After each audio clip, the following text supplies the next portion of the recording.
Ήμουνα μόνο σαν την καλαμιά στο κάμπο. Σε είδα και έβγαλα φτερά όπως το Τζάμπο. Μου χαμογέλασες και σου λείπε ένα δόντι. Απ' το καλτσόν σου είχαν φύγει 10 πόντι.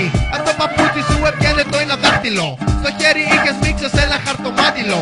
Είχες γαρίφαλο στα αυτιά από μια κηδεία.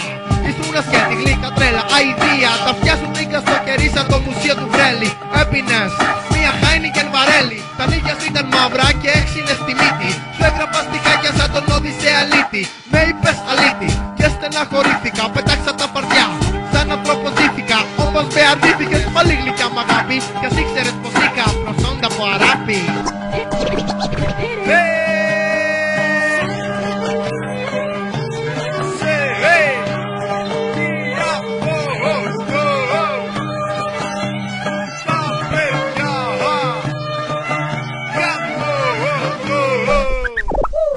Σε είδα σε ένα βράχο, είχες τα πόδια στο ποτάμι.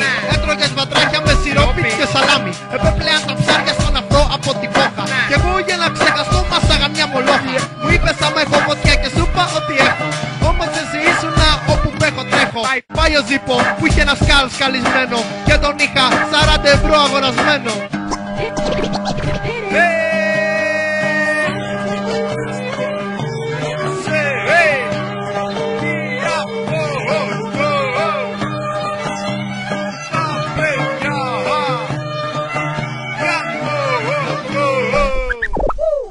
Περνούσα από το σπίτι σου για να σου πω ένα γεια σου. Ήσουν στη σκάφη και έπλαινες η προφιά σου. Όμως εσύ με έγραψες, γύρισες πλάτη. Και για να μην μ' ακούς δυνάμωσες το δάντι.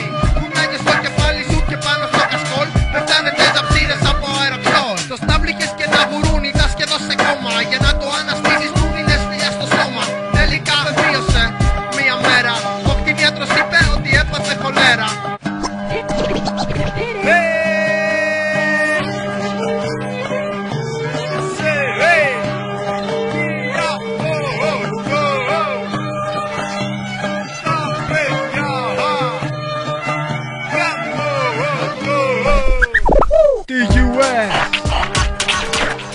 Νεκρόπολης μάγκα. Και πούς ακόμα.